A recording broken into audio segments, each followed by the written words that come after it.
The 22 Immutable Laws of Branding, 1998, is a practical, hands-on guide to the do's and don'ts of branding. Covering 22 memorable bite-sized nuggets of wisdom, these blinks provide an overview of the all-too-common mistakes made by marketers and showcases the tricks of the trade used by the most successful brands to assert their dominance in ultra-competitive markets. What's in it for me? Bite-sized branding tips from a dynamic marketing duo. Between the products we know and love and those we avoid, there's a virtually endless array of middle-of-the-road goods that we can't even remember. Sticking out in a crowd on a fully stocked supermarket shelf is tricky business, and many brands suffer the worst fate of all. They just aren't that memorable. This sad fate can befall even the best products. But the key is that success is as much about conveying an idea as it is about the contents of a tin or what's underneath the hood of a car. And that's where branding comes in. So what is it that sets a brand apart? In these blinks, you'll discover the 22 laws of branding used by the most successful companies to gain an edge on their competitors. Covering everything from how to design an effective logo to choosing the right name, these top tips from the heads of a leading American marketing firm are guaranteed to give you plenty to chew on. Along the way, you'll learn the difference between advertising and publicity, why you should promote your category as well as your product, and what thick spaghetti sauce means in brand terms. Brands become stronger the more narrowly focused they are. What's the first thing that you think of when you hear the word Chevrolet? If you're having trouble crystallizing a clear image in your mind, you're not alone. That's because Chevrolet produces a large range of products from small and affordable to large and luxurious cars. This is a great example of the law of expansion, the first law of branding that we'll explore in these blinks. It states that a brand becomes weaker as it expands and loses focus. So why did Chevrolet dilute the strength of its brand? Like most companies, it put short-term interests ahead of long-term strategy. Expansion allowed the firm to sell more cars in the short run. But what initially seemed like a boon turned out to be a mistake in the long run, because it weakened the brand name. Sales declined dramatically from 1.5 million cars in 1987 to 0.83 million vehicles in 2001. A company's brand grows stronger when it narrows its focus. That's the second law, the law of contraction. Take delis. While there are millions of them all across the United States, there's no nationwide deli chain with a strong brand. That's easy enough to explain in terms of the first law. Delis typically feature a wide range of products, from sandwiches and soups to bagels, muffins, donuts, cookies, ice cream, beverages, newspapers, cigarettes and lottery tickets, pretty much anything and everything. The company that comes closest to a national deli brand is Subway. Its growth exemplifies the second law. Founded in 1965 by Fred DeLuca, it took a novel approach to the idea of a deli and radically stripped back the range of products on offer to just one item, the submarine sandwich. The move was a savvy one, and Subway has gone on to enjoy phenomenal success. By 2001, it had 12,629 stores across the United States, a number only topped by McDonald's. Like Subway, the most recognizable brands are those which develop a singular focus. Call it the law of singularity. That's the third law of branding. Strong branding makes product names synonymous with an everyday object or idea. Think of the way that the brand name Prego can stand in for thick spaghetti sauce, for example. Or the way in which an expensive Swiss watch is interchangeable with the name Rolex. If a brand's core identity is strong enough, even brands like Walmart that sell a dizzying array of products can distinguish themselves. How does that work? Well, Walmart still has a singular focus. Every product on its shelves is there because it embodies the company's ethos of focusing on low prices. Publicity is used to grow a brand while advertising defends its gains in the marketplace. There are thousands of advertising agencies across the United States. Ask someone who works in one of them what they do and they'll likely tell you that they're in the business of brand building. But there's a common confusion among marketers on this point. Advertising can be effective in maintaining a brand's visibility in the marketplace, but it's not an effective way of building a brand. How do you build brands then? It's not through advertising so much as publicity. This is the fourth law of branding, the law of publicity. Publicity is like oxygen in the bloodstream of brands. Without it, they don't stand a chance in a crowded and competitive marketplace. One good way to guarantee your brand's public presence is to be the first company in a given field. Brands that achieve this attract press coverage and often remain a ubiquitous presence in everyday life. Think of Q-tips, the first firm to produce cotton swabs, or Saran Wrap, the earliest manufacturer of plastic food wrap. Entering a saturated market with a run-of-the-mill product is, by contrast, almost certain to achieve little. Miller Brewing learned as much after shelling out a cool $50 million on advertising to promote their Miller Regular brand. Because there was so little that was new or interesting about the beer, it failed to generate any publicity or consumer interest. As a result, it disappeared without a trace just over a year after its launch. So what is advertising good for? The fifth law is the law of advertising. It says that the purpose of advertising is to defend your gains in the marketplace once a brand has been launched. That's because, as useful as it is in establishing a brand's presence, even the most powerful publicity campaign will inevitably fade. Nothing lasts forever. Once the hype has died down, it's time to change gears and switch to advertising to shore up your position. A common mistake companies make in advertising campaigns is emphasizing their product's superiority over its rivals. But the evidence suggests that's not what motivates customers to reach for their wallets. What they want to know is not that one item is better than another, but that it's the best in its category. Successful companies act on that. That's why Budweiser markets itself as the king of beers, and Goodyear trumpets itself as number one in tires. The key to growth is associating your brand with a single concept and growing your market category. Powerful brands have a knack of making their names interchangeable with a single positive concept. That's why most people will say prestige when you ask them what word comes to mind when they think of Mercedes-Benz. Any branding strategy worth its salt aims to achieve the same effect. That's the sixth law of branding, the law of the word. Companies are often tempted to focus all their attention on their brand's best attributes. But what really matters is making yourself synonymous with a concept that distills the essence of your brand. When you manage to do that, you end up owning a word association. Honda, for example, has staked its claim on the idea of being well-engineered, while Toyota owns the word reliable. There's only one thing better than claiming a word, and that's having a brand name which stands in for a type of product. Kleenex is a classic example of this. Even when people talk about competitors' products, they'll likely use the company's name. Kleenex attained their enviable position by being the first to make pocket tissues. So what's left to do once you've achieved a leadership position? The law of category is the seventh law. It says that you should promote the category itself, not just your own product. But, you might ask, won't that help your rivals? Well, yes. But you should still do it. Here's why. Customers don't care who's delivering their product, they care about the benefits that they get in exchange for their hard-earned cash. That means people generally don't have strong opinions about whether it's Domino's that's delivering their pizza. What they're interested in is the convenience of having a pizza brought directly to their front door.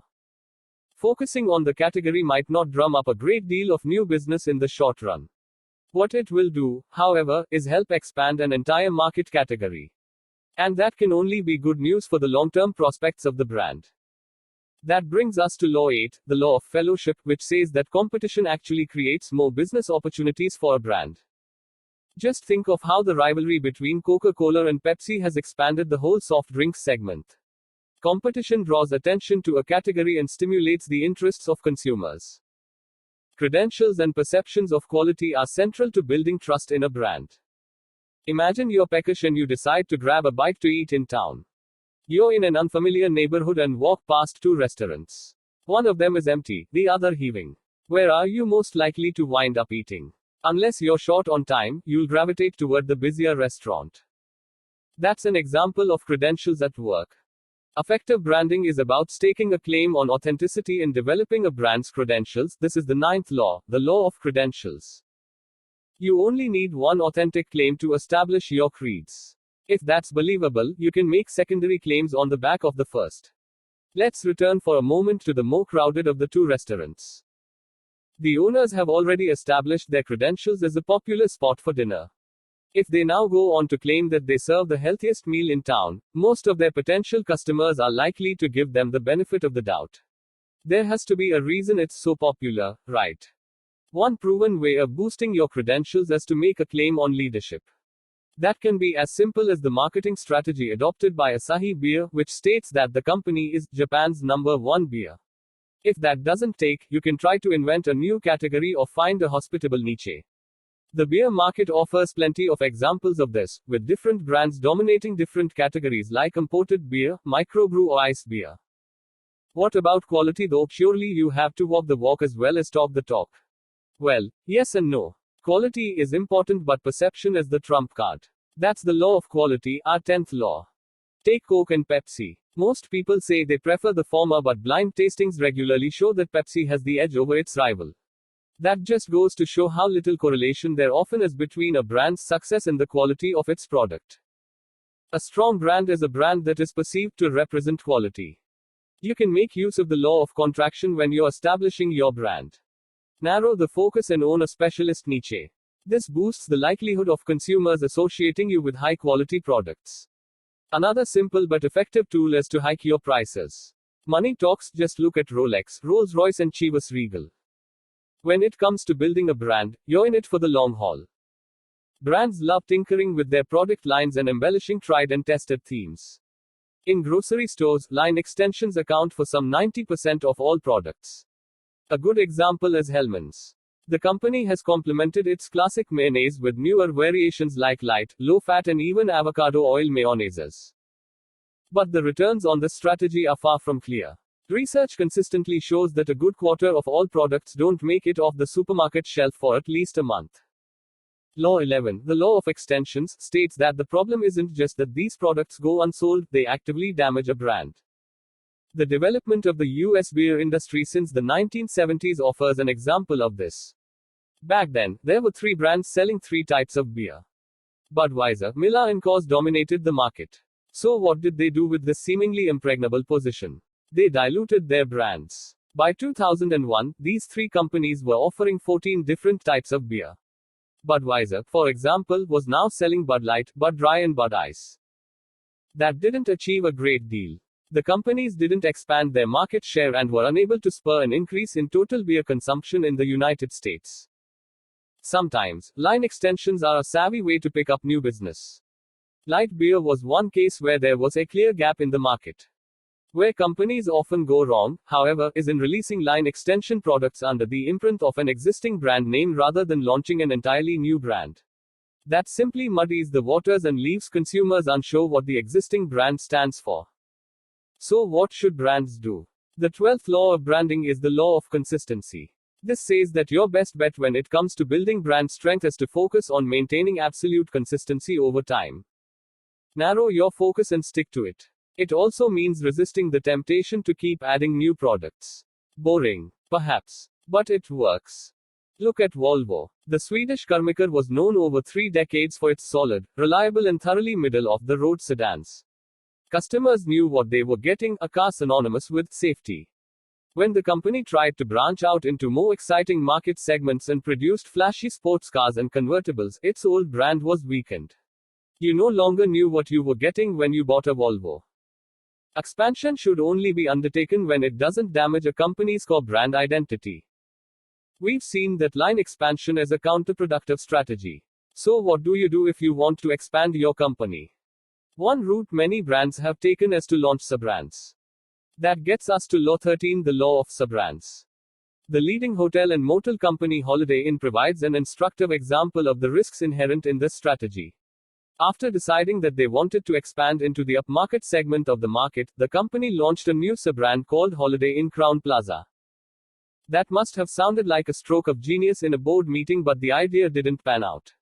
Customers making use of dependably affordable Holiday Inn hotels weren't in the market for a stay in a fancier and correspondingly pricier hotel.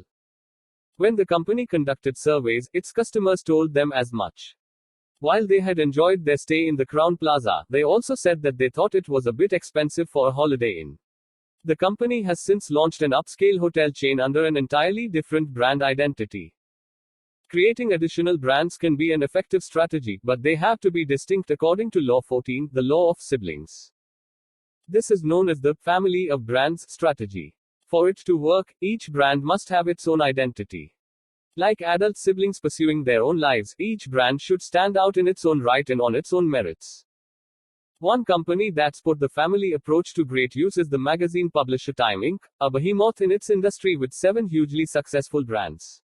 When the company decided to launch a business magazine, they didn't simply call it Time for Business but crafted a new magazine with its own characteristics, Fortune. The same goes for Sports Illustrated, a magazine that might well have been called Time for Sports if the company had adopted a less discerning strategy.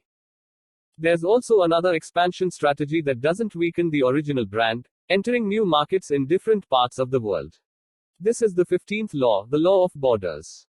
International growth allows you to expand without undermining or diluting the power of your brand. Rather than focusing on line extensions or new sub-brands, you can stick to your original brand and capture a whole new market. Logos are most effective when they set you apart from competitors and have a distinctive horizontal shape. The simplicity of a well-designed logo is deceptive. Creating a clean and memorable logo that sets a brand apart from its competitors is a true craft. So how do you design a great logo? One of the most important things to bear in mind is how a brand's logo fits the eyes of the person seeing it. That's Law 16, the law of shape. Think of the human face. Our eyes are laid out along a horizontal line. The most visually striking logos mirror that line. More specifically, they'll ideally be around 2.25 units wide and 1 unit tall. Take the rental car company Avis. The letters are cleanly laid out along a horizontal axis and make a striking impression. Now compare that with the logo of the American restaurant chain Arby's with its visually messy vertical outline of a cowboy hat. The end result isn't nearly as easy on the eyes, right? But it's not just layout that makes a difference. Typography is also key. While heavily stylized typefaces help define the personality of a brand, there's always a risk that they'll end up making the logo less legible.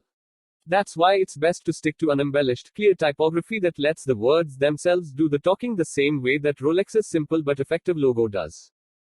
Look at any billboard and you'll notice it's not just typography that brands use to distinguish themselves.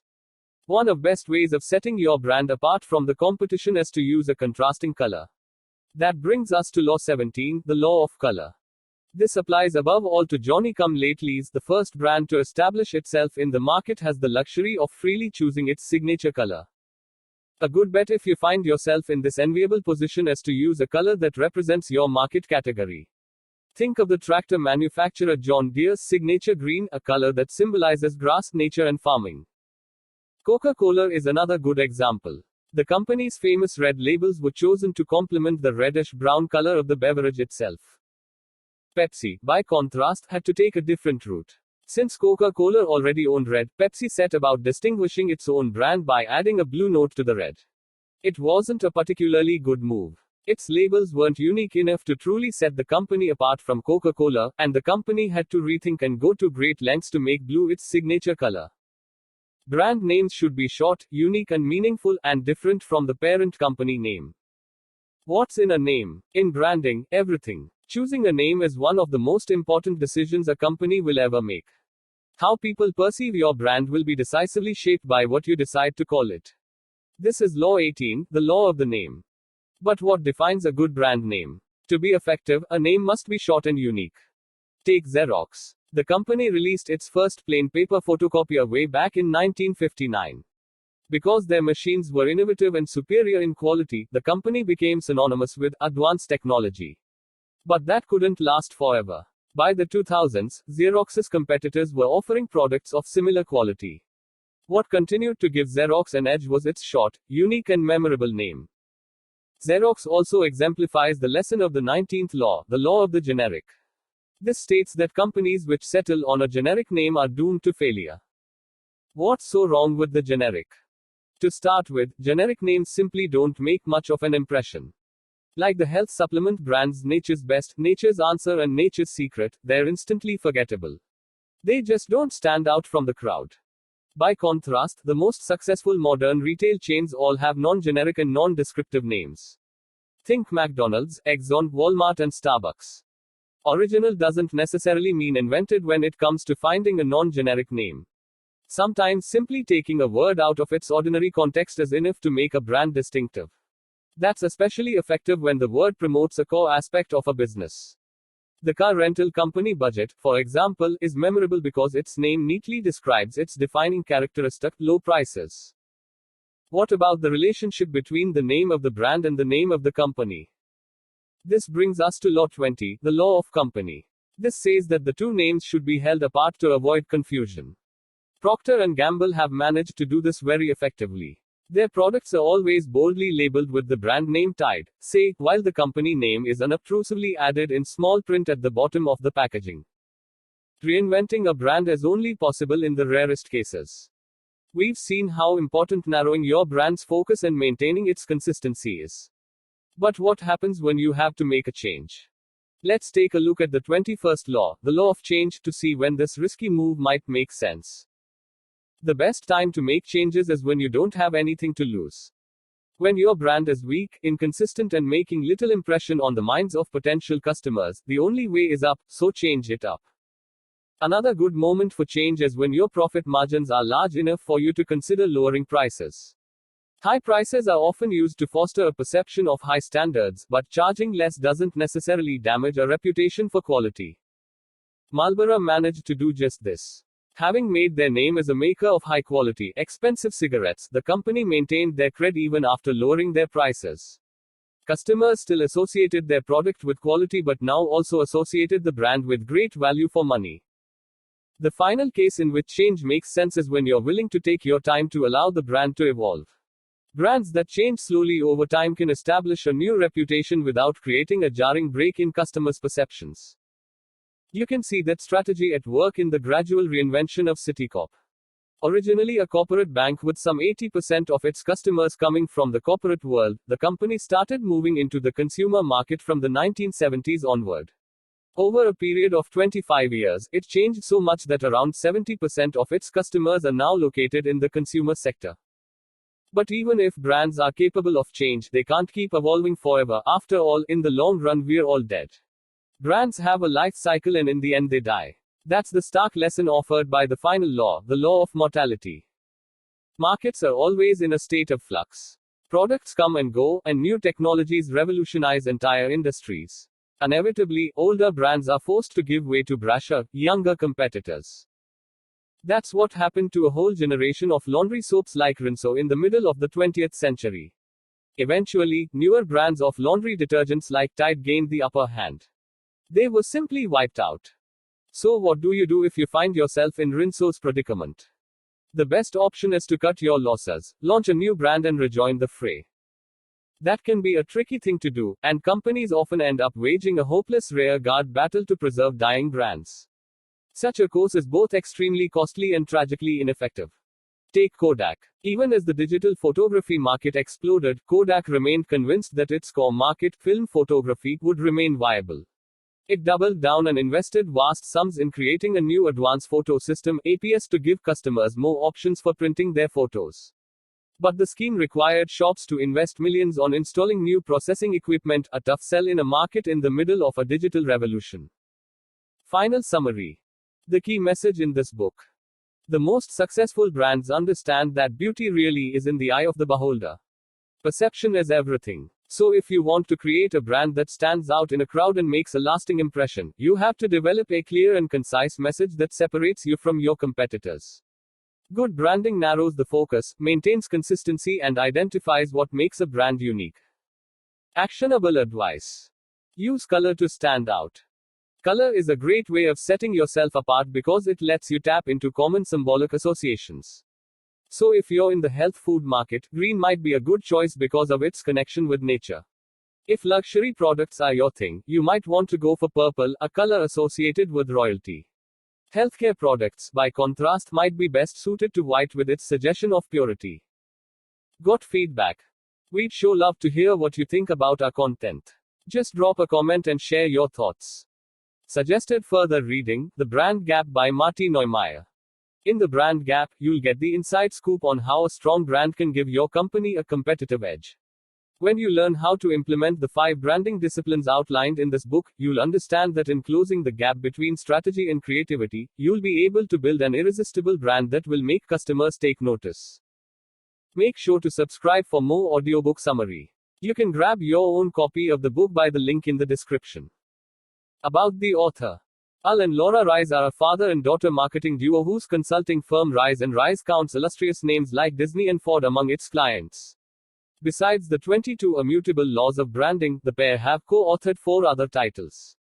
Al is also known for his influential book Positioning, The Battle for Your Mind, while Laura frequently appears as a guest and commentator on major news outlets.